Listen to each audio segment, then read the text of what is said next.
This is Radiant Voices Media. Hi, and welcome to the Jordan Kinda Knows Something show, where I'll be talking about health, fitness, life, and anything else I kinda know something about.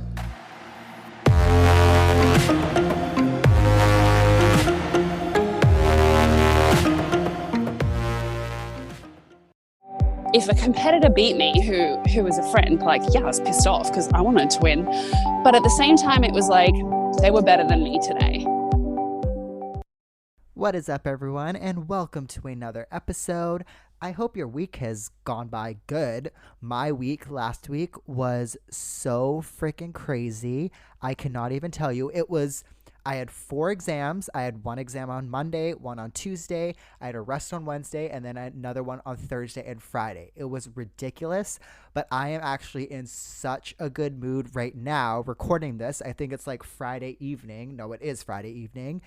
Recording this right now because I am officially done all exams of first year Masters of Physio program, like completely done, which is just such a crazy and weird feeling, especially because I know us all, like in this entire world, had never would have thought that this last year would have been what it's been. And I know for me myself, I would have never thought that in February, when I essentially picked up my entire life, moved to the other side of the world all alone by myself, that 3 weeks into my move, world pandemic. So it has been a crazy first year, and I am so excited and so happy that this first year is done, and I am like done all of first year content. I have like my very last placement in 3 weeks time, so I'm so excited because I get to actually go out and apply all of this theory and all that I learned and actually help people and do what physios get to do. So yeah, it's a weird feeling, especially because, again, like this last year didn't even really feel like you were in school because of the mixture of online classes and then it going back into face-to-face and then it being condensed because we missed so much. Like, it was just a crazy year. But it is done, and I am so excited for just to have a little rest now before placement. But this week's episode, I am so excited to share with you guys.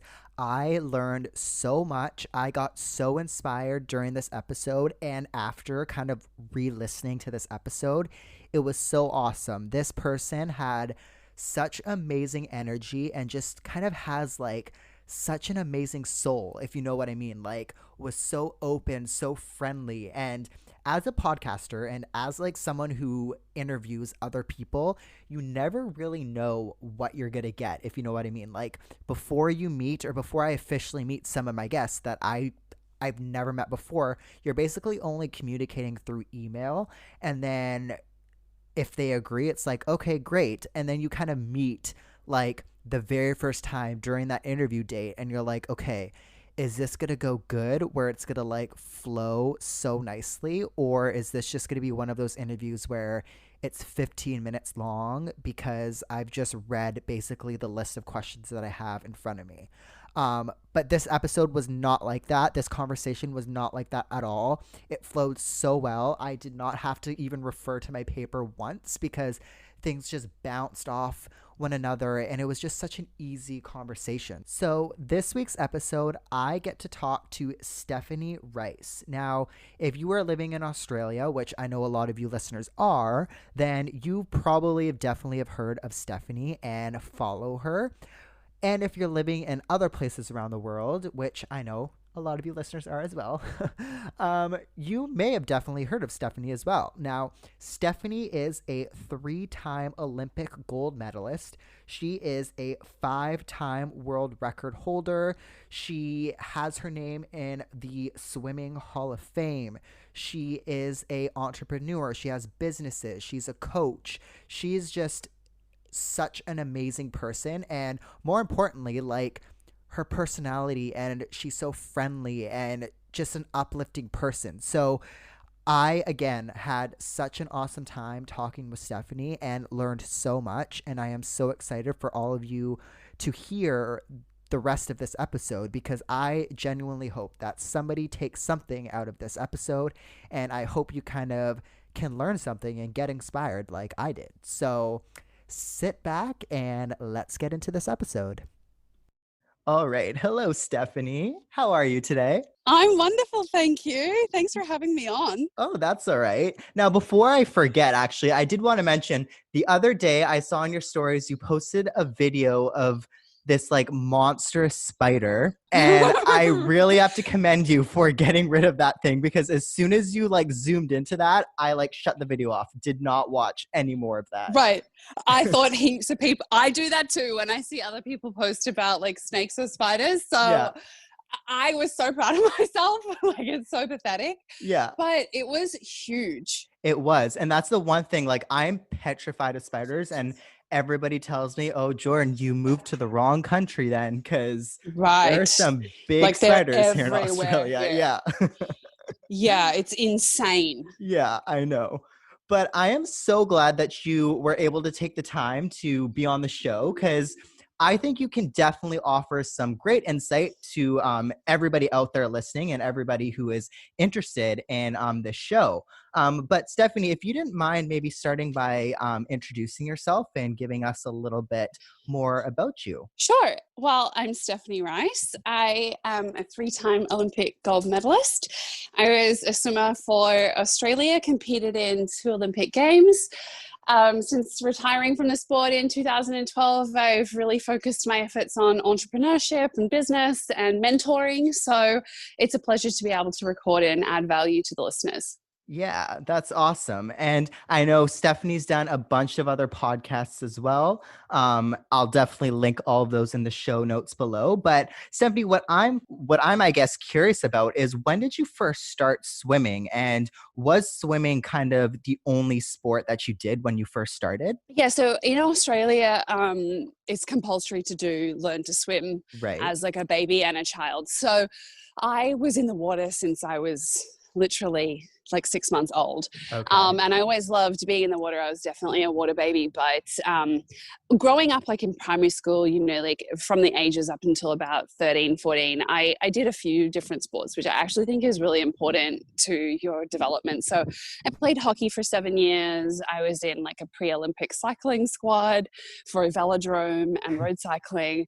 I played a little bit of netball. I never really did anything like creative. Like I never really did like dance or gymnastics or, you know, that kind of thing. Yeah. And yeah, just always loved swimming. So I guess when I got to the age of about 14, that's when I really stopped the other sports and specialized just in swimming. Right. And that's a good point there, that you were saying before that you think everybody should play multiple sports and things like that. And that's actually something that I remember in my undergrad, we got taught a lot, that specializing at a young age is actually probably not the greatest. Probably taking a few years to kind of learn, and it's probably better for your motor skills and all of that as well. So I really liked that comment. Yeah. And I think too, like you said, you can put too much pressure on yourself when you're like specializing very young. And I think a lot of kids that I know that did that were, you know, like winning at the ages of sort of 13 and 14 because they were so focused. Right. They end up burning themselves out at, you know, like 18, because they've basically been like a full-time athlete, you know, for 10 years, except for they're just still so young. So I do think it's important to still remember that when you're young, like sport is play, it's not a job. And to actually really enjoy the camaraderie and the team and competing and not taking it too seriously. Right. Yeah. Making friendships and all that. Yeah, that's awesome. When you first started though, were you always kind of like the natural, they say? Were you always kind of like the natural at swimming, or was there any sport that you kind of, I guess, excelled more so in the others in? Yeah, I think I definitely had like a natural love and talent for swimming, in the sense that I don't know, like I've watched so many videos on like talent versus hard work and, Yeah. and all of that, right? And I do think there's something to be said about people have like a natural gift for certain skills. Right. And I definitely had that for swimming. And I think that the talent isn't necessarily an advantage, rather it just makes you enjoy it. So you actually want to keep doing it because you're better at it, and then it feeds that positive momentum of, oh, I'm going to keep doing it because like I'm winning or I'm doing well.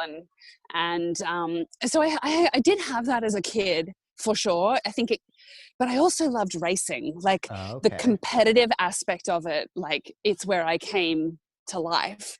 Right. And a lot of athletes struggle with that. Like they're really good trainers but not necessarily good racers. Mm. And so I found like training was boring and then racing was fun.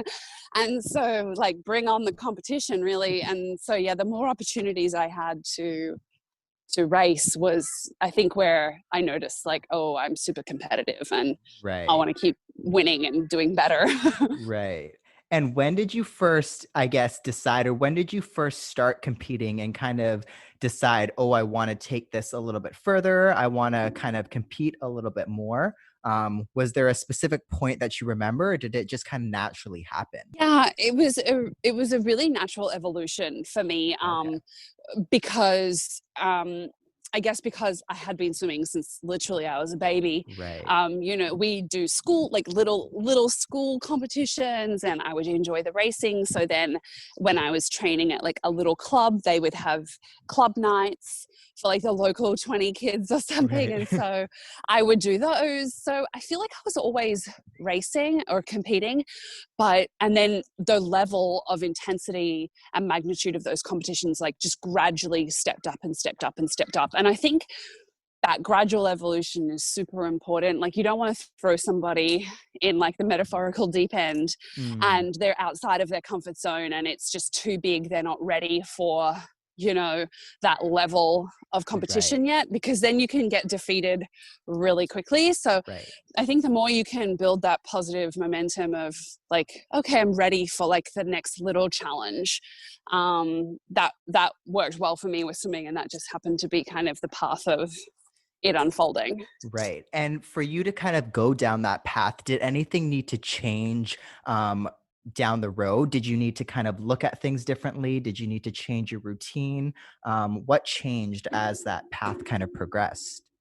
Yeah, it's a really good question. Like a lot changed and evolved like when I hit those checkpoints, I'm going to call them. Right. So like in high school, I just knew that the coach I was with and the squad like would get me to a certain level, but like not take me beyond that level. Like I could Mm, feel the glass ceiling of which at the time I was doing really well. And so right. people looked at me like, why would you want to move? Like Yeah. it's working. And I was like, I know, but I just also know inside me that like I'm not going to progress further than this. Like this is the limit that I'll get to. And so Right. I moved coaches at that time. And then training with that coach for a while, I knew like whilst I was in high school that like I wasn't going to be able to keep basically swimming full time, and it was becoming more expensive with all the trips and training camps and Right. equipment, that going to private school was like just too tough on my family. So Right. we then had to change schools and look for like scholarship based schooling that would work for me to help me keep doing what I wanted to do. So yeah, change schools, and a lot of little things happen like that. But I feel like it was because the overall goal was still the same. Like I still wanted to make an Olympic team. And so that focus was like always there. Right. And did you know that, like at that young age in high school, that you wanted to make Olympic team? Did you have that goal back then? Oh, 100%. Yeah. Yeah. Like I think when I was like, I want to say sort of 10, Okay. um, I watched the Olympics at the time, Right. and I saw Susie O'Neill, like an amazing Right. Australian swimmer. Yeah. And she won gold medals, and she did this really cool dance after she won. Yeah. And I was just like, oh my God, like that's exactly what I want to do. Yeah. And I was sort of too young to fathom like all the what ifs and risks Right. that us as adults would consider. It was Right. just, to me, like, this would be the best thing ever because I would get to swim and not have to go to school. And like, for me, it was just Yeah. like, that would be amazing. And Yeah. so, yeah, For any I for kid, I sure, think. Yeah. totally. So it was like, I saw it and I knew, like, this is for sure what I want to do. I want to go to an Olympics, and I know that I'll go for swimming because it's the sport that I just love so much.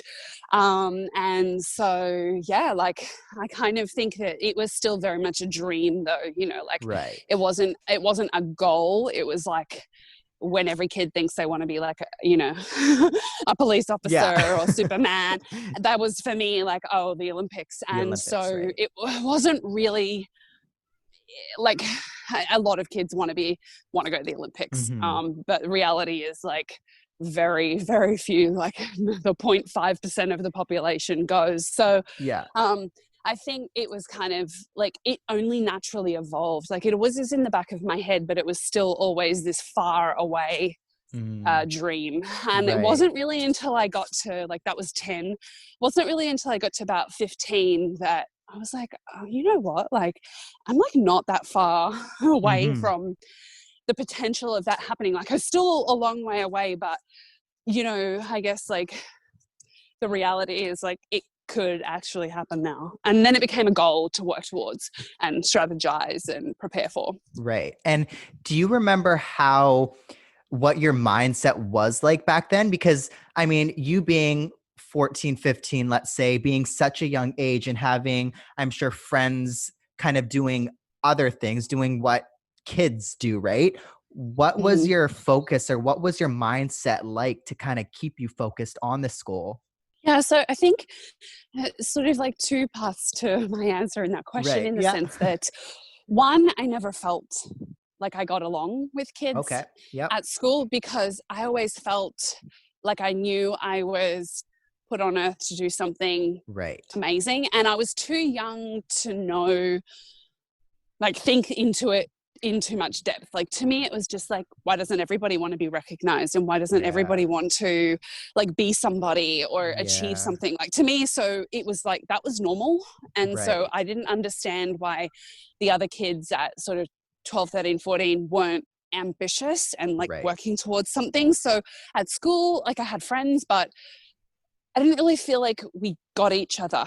Like, I Yeah. didn't feel like there was this, like, oh my God, you're my best friend. Like, we totally understand each other. It was just kind of, okay, like, we're friends only because we go to school together. Right. And it wasn't really until I probably at 14, like, moved to that more senior squad and met other kids kind of my age or a couple of years older. And I was like, you're my people. It's Right. like, I finally found people that get it, like, Yeah. that are here to do something, like, this is what I want to do. And that made me feel just more like, I want to say connected, in the sense I Mhm. didn't feel so, like, alone. And then they became my friends. And Right. so I guess, like, the second part to the question is, like, I never really felt like I was missing out when my school friends were wanting to go to, like, movies on the weekends Right. or birthday parties. And then when we got older, like, gatherings and hanging out with boys, I was like, I don't really want to hang out with you anyway. And, Yeah. like, the people that you're hanging out with are, like, a bit boring. Like, Exactly. Yeah.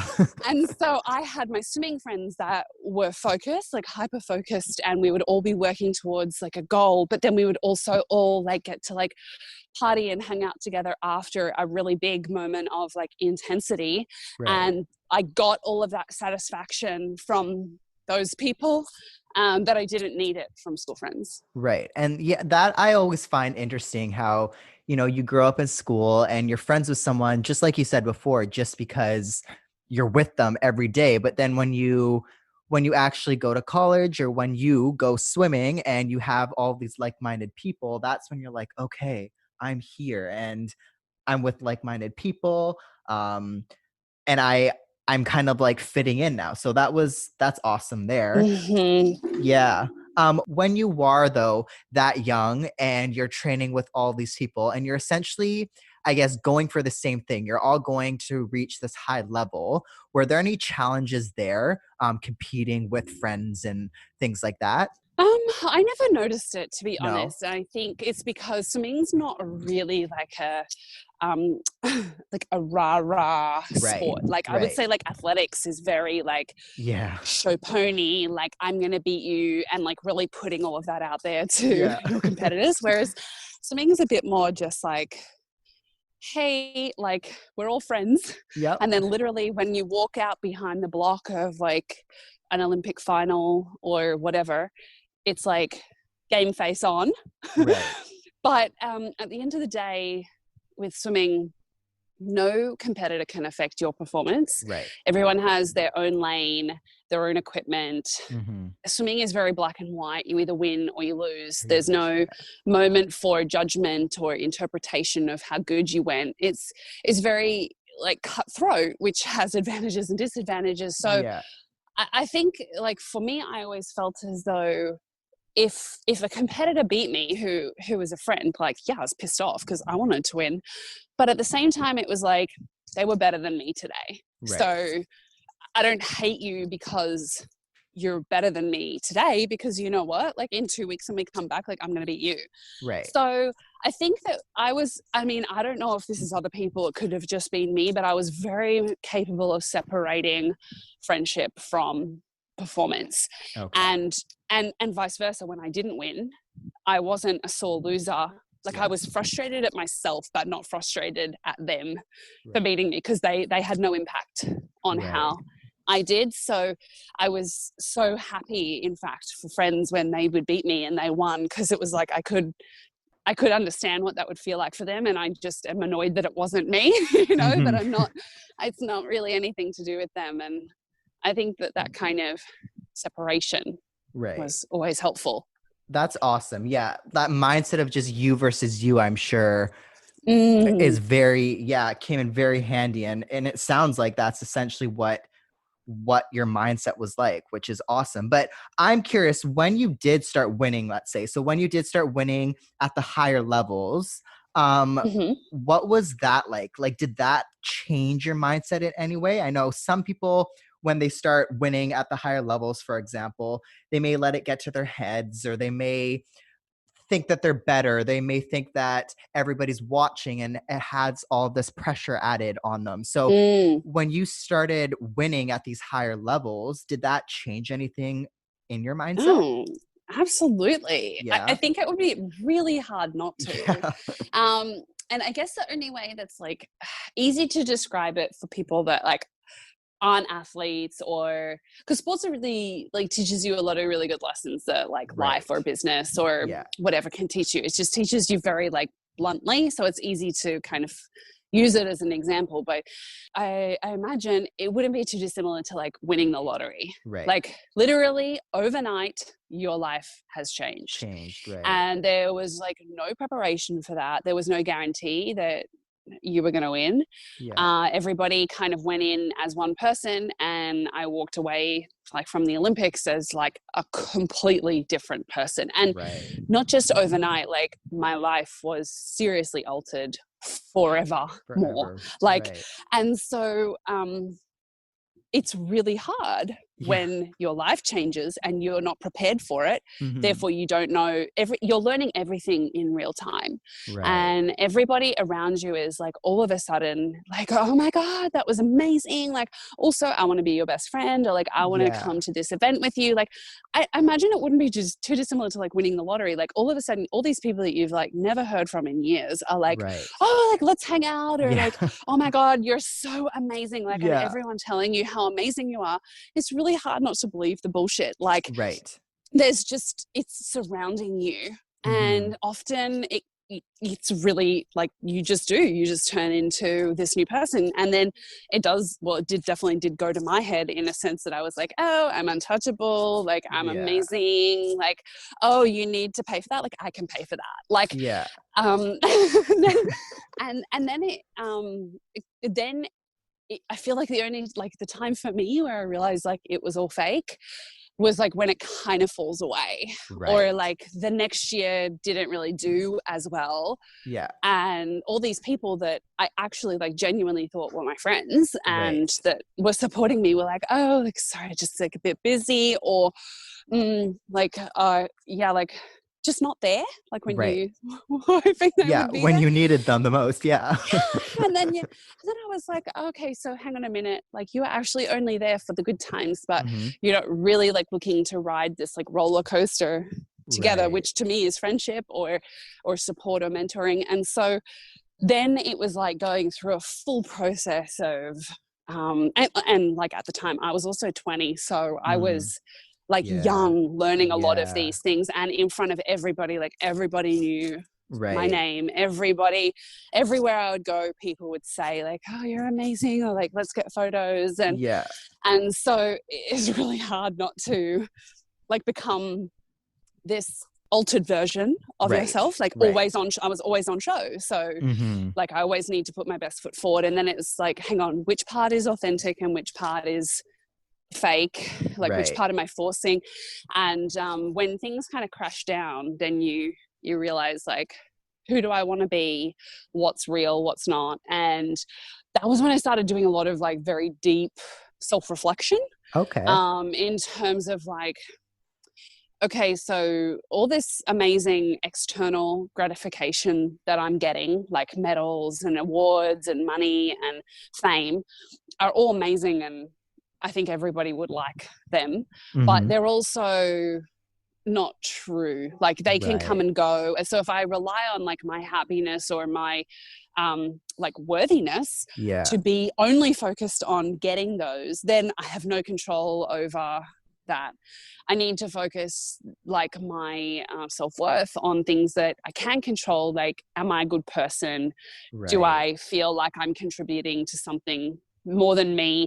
Am I being an authentic version of myself? Like, am I saying yes to things I want to do and no to things I don't want to do? Like, what do I stand Hmm. for? What are my values? And when I started really like channeling into that, everything changed. And Right. that was like a really big, like, I don't know, awakening or whatever you want to call it, to like, this is who I need to be, and Yeah. this makes me feel the best. Yeah. And yeah, that was really important lesson to go through for sure. Right. How long did it take for you? Like, how long did you do that reflection, and did it take for this, I guess, awakening to occur?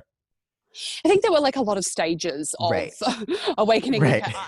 I don't know. I mean, I know some people kind of wake up from a traumatic event and it's like, oh my God, like just a Yeah. completely different perspective on life. I had aspects of it, but I wouldn't call that it was like one day I woke up Right. and like, Yeah. here it is. It was kind of like, oh, like, that's like a new little way to look at it. Like, oh, okay, I'm going to try focus on that. And then I would sort of focus on a little bit of trying something new that I feel was a good reflection to learn, and then it would lead to the next little thing. And so probably like I would say from 2009, so when I was like 2021 to Hmm. basically 26, Right. was this like 5 to 6 years of awakening, but different stages and different levels of Right. what that looks like slowly, like unwrapping the present, like every year, like learning like new and more layers and more depth. Yeah.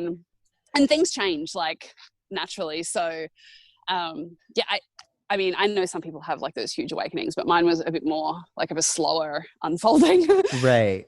And I'm sure like what you went through back then was probably different compared to like if all of that happened now, right? With social media and things like that, like a Totally lot of it different. was probably not in your control, correct? Whereas now it's like, Yeah. okay, you can put things out yourself, whereas before I'm sure the media was a lot different.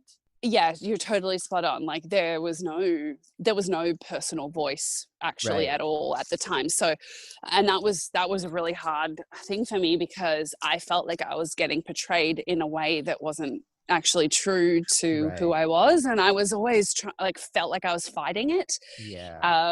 And I had no way to say as well, like, that's not true. I wasn't there. I don't even know Yeah. this person. Like the amount of boyfriends I've apparently had, I'm like, Yeah. been news to me. Like, connect Yeah. me with a few of them, Yeah. because like I have never met half of these people that I've apparently had a relationship with. But Right. people that don't know me wouldn't know otherwise, you know? And so Right. there was no way to kind of change it. Whereas now, for sure, with social media, like everybody has their voice, but you know, that has its downsides as well, because everybody has a voice, and so Yeah. everyone's trying to have the loudest voice or the Yeah. most in your face voice, Yeah. and it still revolves all around the same external gratifications, like how many followers, how many likes, Yeah. like, oh, this one got more likes, and I realized that was when I had like less clothes on, so I'll just do that Yeah. more I'll do that often. again. And Yeah. it just becomes this like really awful cycle of yeah, like self gratification, Yeah. and it all means nothing.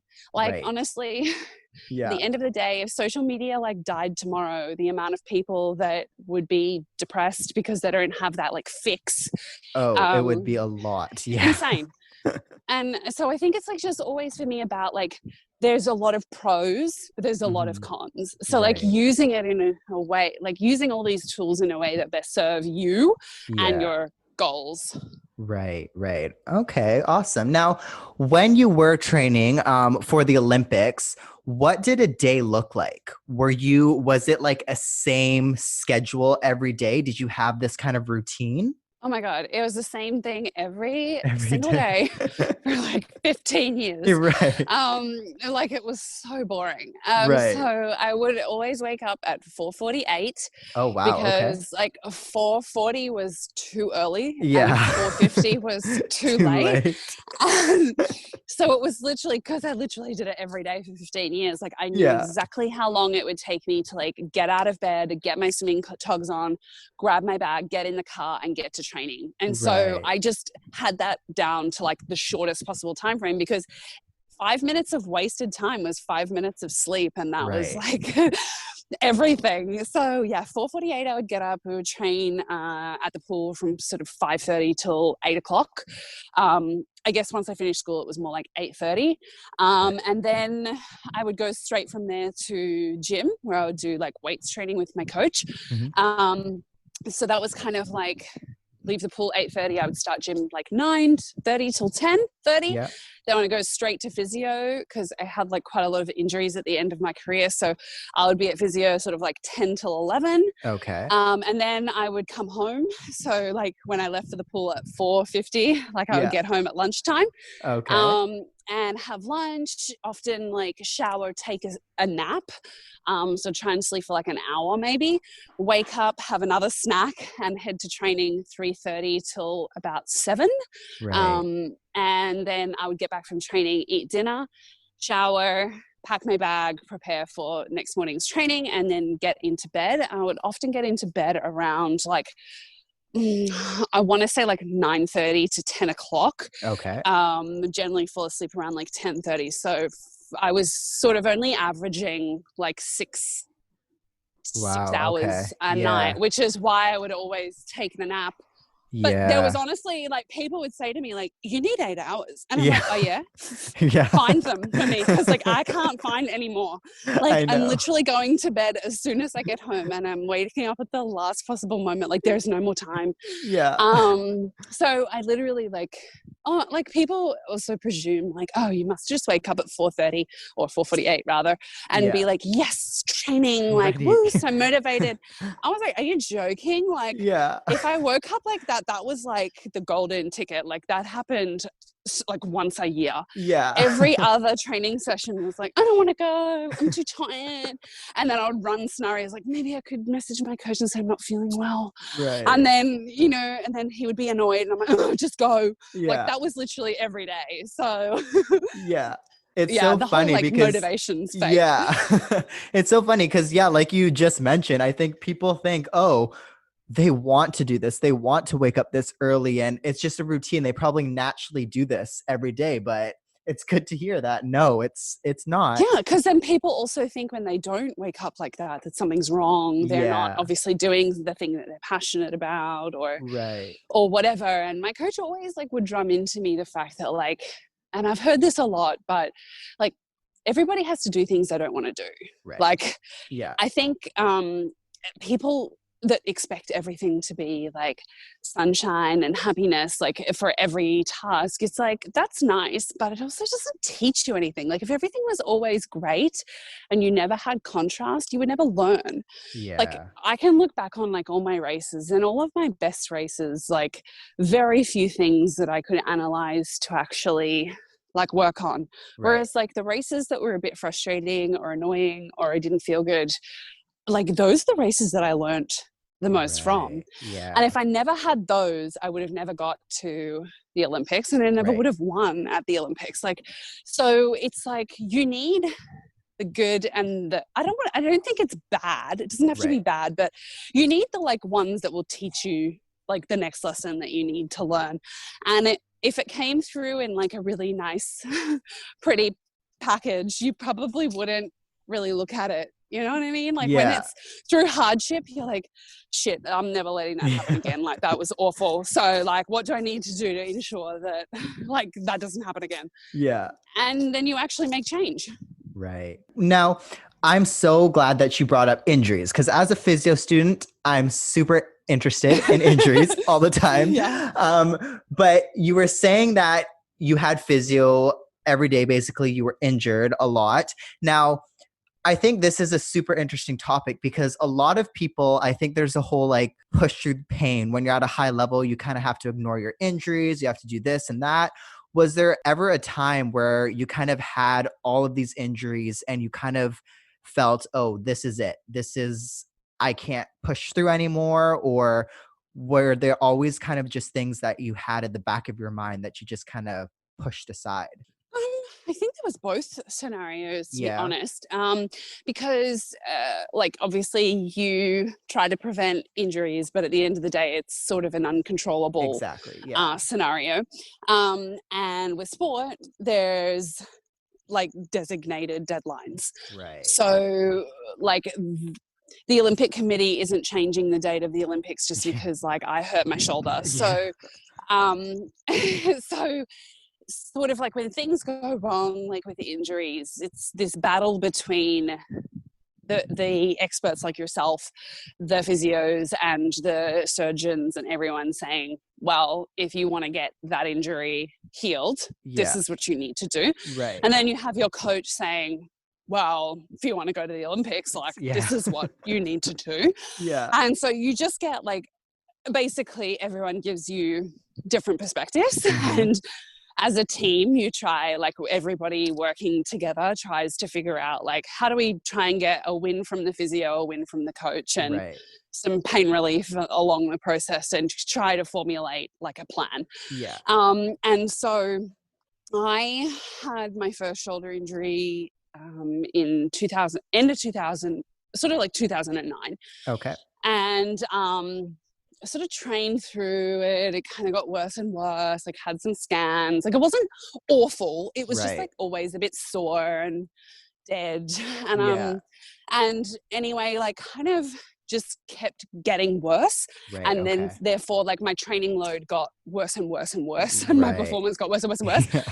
And it was like I just felt like I was trying to catch my tail in the sense that I was like, oh, only 3 more months until that competition. And then I've got a break. So then I can have surgery. Like I was just sort of trying to get to the end of the tunnel. And the further along I got, the worse it got. And so we kind of in 2010, like this is when the competition was, made a decision with my coach. Like I went to this competition in America, like we flew all the way there. The Commonwealth Games were right after it. And the goal was to get through the next 6 weeks and then have the surgery. And I was there and I did my first race and just swam so bad. Right. And I was like, what, like, this is dumb. Like, I don't want to come here and do all these shit races and just to do them. Like, this is so stupid. Exactly. Like, I just think that we bite the bullet and I'll go home now. I'll pull out of the rest of the competitions. Let me have the surgery. I know I'll be so upset and disappointed that I'm missing these competitions, but I'm not going to do well anyways. So, and at the end of the day, like I want to be prepared for the Olympics, which is in 2 years' time. So at least if we fix this now, it'll be better for them. And that's the main goal. And so we did that, which was like disappointing for me, but at the same time it was always like in the back of my head, but like this is the right thing to do for the long-term goal. Like the goal wasn't this year, it's 2 years' time. And so we did that and things for like, that was a really good decision. Things got better. I got stronger, amazing, all going super well. And then like 6 months before the Olympics, I was stretching and literally stretching, like swinging my arms back and forth and just like pop, and felt this like numbness down my arm. And I was like, oh, what the hell was that? Like, but it wasn't like this dramatic, like break and scream. It was just kind of like, oh shit, like that hurt. And my whole arm feels a bit numb. And did the session and I was like, oh, a bit sore, like I'll go to physio. We got a scan. And I remember so clearly like sitting with the physio and he was like, so got the scan results? And I was like, oh yeah. And he's like, so you've torn the tendon in your shoulder. And I was like, oh, okay, so like no training this afternoon, like take a rest today. Like in my head, can go back tomorrow. Like, yeah. In my head, it was like, not a big deal. Like, oh, that just means like a bit inflamed, so we just need to rest it, kind of thing. He was like, no, like basically your shoulder is like fucking fallen off the joint. You need to have surgery to like stitch it back together. Like it's hanging on by a few strings. I was like, like, well, how long is the surgery? It's like a 6-month like rehabilitation surgery. And what I learned from my first surgery is when the surgeon says 12 weeks, that means 12 weeks to get back to like the absolute minimum standard of movement. Like in reality, 12-week recovery is like a year. Like before you're back to like peak fitness and everything. So I was like, 6 months? Like, I don't have, like, the Olympics are in 6 months. Like, the Olympic trials are in 3 months. Like, you have to qualify. Like, there's, like, no time for surgery. Like, that's already, that's not an option because, like, remembering I had made this decision 2 years earlier to be ready for this competition. Like, I'm like, no. Like, this is the one you can't miss. So I trained on the torn tendon in my shoulder for 3 months leading into the trials, and then basically just tried to manage it through to the Olympics, which I did. But it was one of those things that, again, like the further along it got, the worse it got. And before the Beijing Olympics, which is where I won my 3 gold medals, I was doing about 60 kilometers a week in the pool swimming. And before the London Olympics, I couldn't get above 30. Like I would get to 30 kilometers throughout the whole week. And it was like, I can't go any further. And so like, just knowing that you're doing already mentally like 50% less than you were doing before, like that plays a huge mental game on you, because you're just like, I'm not ready, like I'm not fit, I'm not prepared, everybody else is doing, like I know everybody else is doing more than me, so like where do I get my edge? Because everybody at the Olympics is already fit and talented. Like you're trying to find like the 0.05% person that's done just something a little bit better than the other person, and like I'm not that person. And then you had you who like had, I guess, all of these added pressures for winning 3 gold medals at the last Olympics, and essentially like eyes on you. So that was kind of like a big balancing act of like sponsors would pay me a lot of money, so they were expecting me to do well. The media was saying like, well, you know, you won last time, so like you'll win this time. And I was like, oh, let's not like try to jump to any conclusions. But at the same time, like also not wanting to say how bad everything was, because you don't want your competitors reading like, oh, like the defending champions like not doing well. Like I don't need you to get any more of an edge. So I literally just lied to everybody. And I was like, oh, it'll be good fun. Like I'm looking forward to it. And literally it just felt like my coach and I were like living this secret lie, like, waiting for the Olympics to be over. So like, to be fair to myself, like to come forth out of everybody in the world with all of that going on, like it was an amazing achievement, like, but it was one of those ones that when you're comparing it to winning, it's like, it's not that great. And it took me like a lot of years to be able to like still be proud of that, but proud in a very different way. Like proud in the sense that I pushed through like a lot of shit that a lot of people would have said too much, too I'm hard, and done. I'll Yeah. just not do it. Yeah. But proud in the sense of like, I just like if you said to me like, why didn't you try this? I'm like, I tried everything. I Right. literally tried everything. I couldn't Everything. have done anything better. That was the best I had.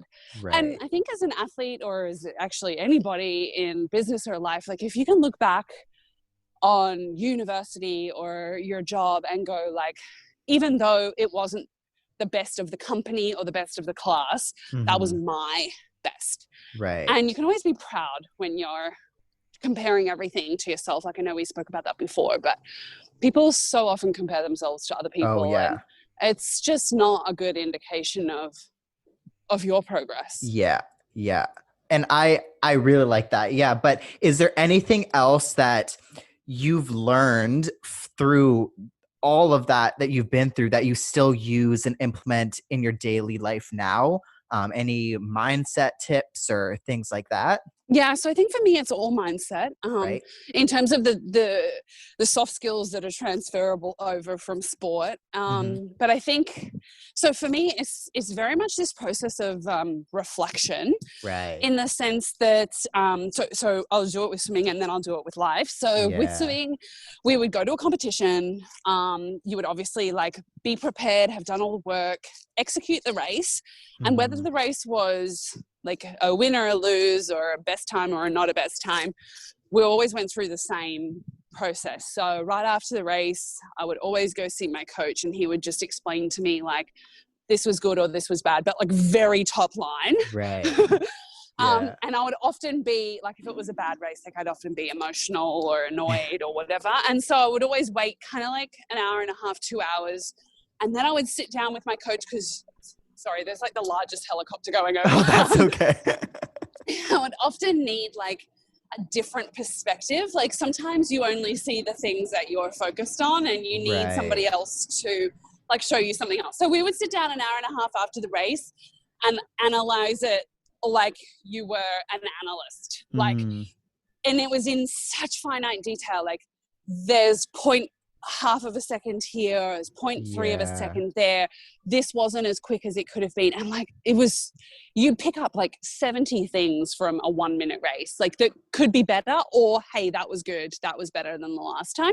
Right. And then we'd take it all and just basically take like the top line information from that. So maybe we'd only select like 3 things, work on the dive, work on this, and come home faster. Like kind of make it always simple. I think people try and overanalyze anything, and I always am about bringing it back to just like simple and process driven. Like what do we need to do next? Not in 3 weeks from now. Like what's the next action step? And then let's do that and then focus on what we do after we do that. Like let's not jump too far ahead. Yeah. And so we would take that little top line information and apply it right away. So like when we would come back for finals that night, I would apply all of this information that we've just gathered, and I would try to implement what we just did and what we said that we would work on. And then you would do it again. And it just became this evolving cycle of performance, reflection, analysis, execution. And you just kept going back and back and back. And I loved that. And I noticed, like, probably it took me a few years to like connect the dots, but I just love feedback. So like, for example, even like after this podcast, like I would say to you once we're finished recording, like, what did you think? Anything that you would have liked better? Like because I want constructive feedback, because at the end of the day, like, this is like, I want to be better. So if you've got info, like give it to me. I'll reflect over the next day or two. I often like when it will go live, I'll listen to it like in full. And I analyze it like, oh, that took a long time to explain, like try and be more effective next time. And then when I do my next podcast, I try and implement all the things that I learned from the last time. And so, but I literally do that with everything, like speaking events, media interviews, like, and it could be big or small. It doesn't have to be like that one big event a year. It's like the day-to-day reflection of, could I have been more productive? What did I do well? Why was I tired? I'm always asking myself, how could I be better? But it's with the focus of how could I be better next time? Not I want to pick up on all the things I did wrong to reaffirm that I'm not good at this. And that's really important definition. Yeah. And because a lot of people will only find negatives, like they'll only find the things they did bad. Or if you were to say to me, yeah, it was a good interview, but I found that it wasn't as effective as I would have liked, or it was something like for me not to take it to heart. That's like, you've got to look at it almost like a third person. And I've been able to do that through swimming, because it was like analyzing the Stephanie Rice, the swimming performer, not the person. It was like kind of could separate myself from it. Right. Oh, that's so awesome. Yeah. Reflection, I think, is such a powerful tool that not everybody uses. And I think it's awesome how you just gave even feedback. Feedback is a thing that I think everybody should be able to embrace, and people should be able to learn from. But like you just mentioned before, it's something that it's so easy to just pick the negatives and just let that get to your head. And I do that all the time. Even like going through my master's of physio right now, we get constant feedback. And I'm the type of person, like, today was, I think, like my third exam, and we get feedback right after the practical exam. And of course, the first thing that I did was take the negatives and, oh, I could have done better on this and that and this, instead of like, okay, well, overall, I did actually decent, and I can learn in the future. So that's a very good point, and I really appreciate that. I think as well, like the human brain is wired to find what's wrong. Like it's not wired to find what's right. So similar to like training your body physically, like you have to train your mind. And I don't think you can just wake up one morning and expect that you're going to see everything with the view of optimism and positivity and gratitude. Like your brain is actually not wired for that. So training it to, like you just said, almost take like the big picture approach. Like, okay, before we dive into all the little pieces, overall I did better this time, or overall it wasn't as bad as I am trying to think it is. And okay, here's 3 negative things. And if you find 3 negative things, you really have to challenge yourself to find the same amount of positive things. And at the start, most people will like struggle to find one. And that's sometimes why having another person do it with you is really important. Because yes, you won't find the negatives, but like if you imagine like reviewing your exam with your best friend sitting next to you, what would they say? Because your best friend's always going to be like your biggest advocate. Like, like, Jordan, like, wasn't that bad? Like, you did this, and like, you know, like, but you're progressing. Like, that exam wasn't as important as this one, and you did well on that. Like, right? So, I think like that's sometimes why having a second person to do it with you is really important. But I would also say, so taking feedback is a really good skill to learn, but giving feedback is just as good a skill to learn. And not a lot of people know how to give feedback. And it's hard because if you come straight out the gates with a negative, like that person's going to be defensive. Straight away, and not listen to anything that you've said. So I feel like I'm like still mentoring my mum to remember to sandwich feedback. Like, and I always use the sandwich, like you need the 2 pieces of bread and they have to be positive. You have to open with positive and close with positive, and then you give the actual feedback in the middle. Hey, Jordan, I loved that. It was so informative. Really loved your energy. Next time, I think if we could focus our conversation more on this. But overall, like, I think it was really valuable. Oh, hey, it's me. That's like, yes, like, I agree. Let's focus on that. You know what I mean? Like, whereas you just came out and said like, like, you know, I didn't really feel like it was as valuable. I'd be like, well, screw you. Your podcast was bad. Do you know what I mean? So I think like learning, and if for people listening, I would for sure encourage to be aware of how you give feedback and then how you react when people give you feedback, to try to find like the balance. And if the people providing feedback are focused on the same goal, then it will always be constructive. Right. Like if it's your boss or your employee that at the end of the day, like all want to see you do well, or it benefits them for you to do well, then you know it's real. Whereas sometimes like people give you feedback and it's like, yeah, but you don't want me to do well anyway. So like, why would, you know what I mean? Like it's not going to be valuable what you say. Okay. But what I'm actually interested in now is about your businesses currently and about your coaching currently and everything that you're doing currently. How has your goals shifted from all of that training back then to now? Yeah, I think it took me a really long time to kind of find like what was the next thing that really like excited me, that I was passionate about after swimming. So I probably was on this like, I don't really know, feeling a bit lost. Who am I journey for probably like 4 or 5 years after finishing swimming. Like I was still doing stuff, but I felt lost. It didn't feel very like focused. And so maybe like to be really honest, like probably only like 2 or 3 years ago, I was like, okay, this is the things that I love. This is what brings me joy. I know I need enough variety. Like if you told me I had to do one thing again for 5 years, I would shoot myself. Like I need different stimulations.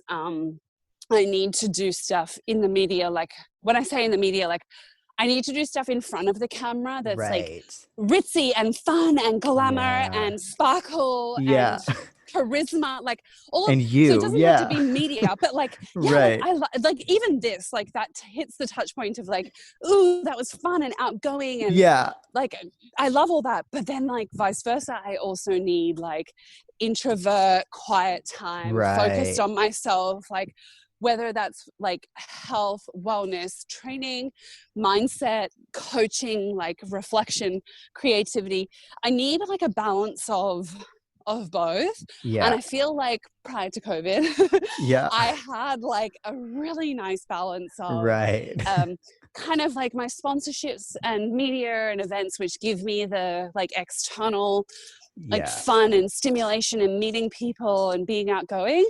And then I was building a high performance swimming academy in India. And so I was like constantly traveling, which another big thing that like brings me so much joy.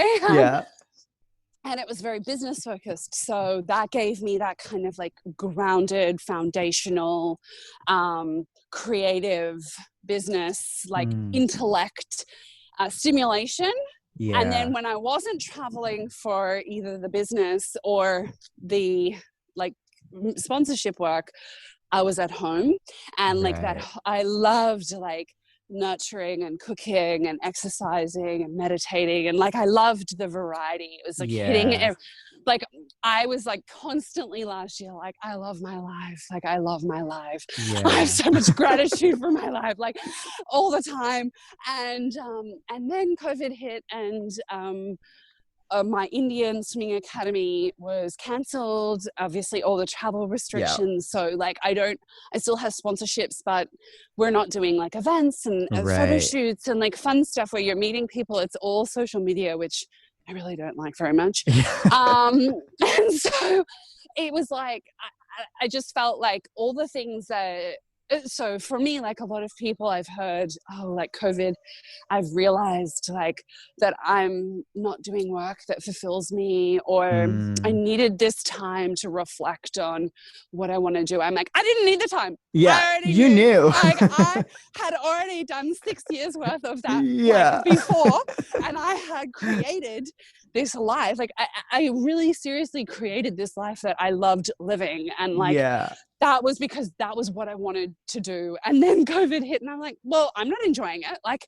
this does not bring me joy. Like, And I found so right now, like, what am I working on? Like, I'm doing a little bit of so I guess like at the start of COVID, like everybody was like just scrambling to do something. Like, Yeah. you know, models were like, here's my workout routine. I'm like, oh, do you Oh have some God. training in workout Yeah. routines? Because like I'm not sure that's like the good technique to use for like those Yeah. exercises. Like, For but it was like everybody. Yeah. everybody was just doing something, and Yeah. it felt very much like a need to fill that as soon as things went back to like some type of normal, that they would stop all this. Like this, the stuff they were doing was just filling gaps of time. And I was really conscious to not just like, just do something to get me through, say, these 6 months, and then be like, oh, never mind. Like now things are back to normal, like never doing that ever again kind of thing. Cause it just feels so meaningless. So I probably allowed myself to take some time to think about like what's going to serve me after this. So I decided that doing some study would be a good idea. So I'm doing some short courses through Harvard Business School around finance, because I feel as though, not that I see myself going into a job like as an accountant or something, but given how much I love business and entrepreneurship, like knowing more about finance and structures and balance sheets and valuations, like I know will only benefit me in the long run. So it's kind of like skills that I could use that, to be honest, I wouldn't have taken the time last year to do it because I probably wouldn't have had time. So I'm kind of doing some of that. I'm thinking about some new businesses that I wouldn't mind doing. And I guess in the back of my head, I'm still thinking and sort of have my fingers crossed that my Indian work will reignite when COVID kind of slows down. So I haven't really like lost hope. I just feel like mentally like not really as stimulated as I would like or need to be. Wow. Yeah, that's awesome. Lots of things I'm sure planned, but Stephanie, where can people find you? I know it is 2020, so people like social media and this and that. So where can people find you and follow you? Yeah, so all of my social media channels are at It's Steph Rice. And so I'm definitely like always on Instagram. That's the best place to probably contact me. Outside of that, my website, stephanierice.com.au, is probably like the best way to get in contact for any business related work. Versus Instagram. I hate when businesses message you on Instagram. I'm like, send me an email. Like, I can't check so many different portals to like funnel everything. And I'm like, if you can't take the time to find my email address, like I am not taking the time to respond to you. I know. And most of the times it's in your bio or whatever. People make it like easy. Really not that hard. That's why I'm like, if you don't have the effort to do it, then I'm not taking the effort back. So I think it's hilarious. But yes, the Instagram, website, email, those are the best ways to get in contact with me. Right. Okay. Awesome. Thank you so much for taking the time for being on the podcast. This was super fun, and I loved the energy that you brought. It was so awesome. Thank you. Oh, I love your energy. So I was just bouncing off you. Thank you. I love that kind of like high vibe, optimistic. It's such a good time. So thanks for making it fun as well. No worries. Alrighty, everyone. That is it for this week's episode. I want to thank Stephanie again for taking the time to be on the podcast, and this was just such a fun and eye-opening podcast for me even. I know right now I'm recording this a couple days after doing the interview and after editing and re-listening to the interview a couple times, and I definitely took so much out of this episode, and I hope you all took something out of it too, even if it just be one little tip or trick. You know, I do want to say, if somebody out there is listening and has always wanted to start something or always wanted to do something, whether it be create a YouTube channel, create a podcast, start a business, or this or that, I know COVID has been interesting times, and like Stephanie was talking about before, there's all these people that have been starting things during COVID and have been like, well, I've never had the time, and COVID's actually given me the time, which is great, but just be sure if you're starting this thing or if you're starting this new project that you think about what you're doing and how it's going to serve you and even how it's going to serve other people. That was a super important tip and a super opening thing that I learned from Stephanie. I know for me, just this podcast, for example, I started it the beginning of COVID, actually a little bit before COVID, in January. And of course, COVID has given me a lot more time to put work into the podcast and make it better and contact people for interviews and things and stuff like that.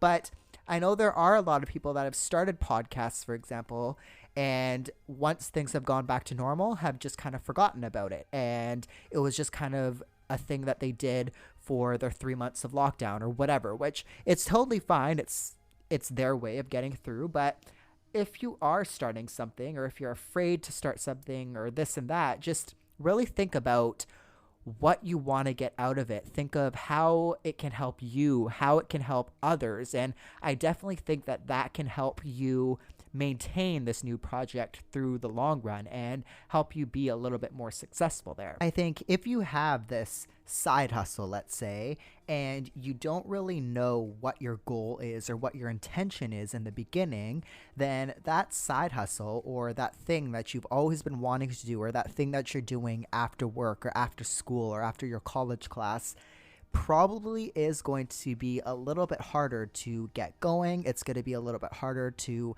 maintain, and you're probably just going to lose a lot of focus for it pretty easily. So just kind of having goals and constantly reflecting, which is another thing that I totally got out of this episode, learning the importance of reflection and always wanting to better yourself and be better.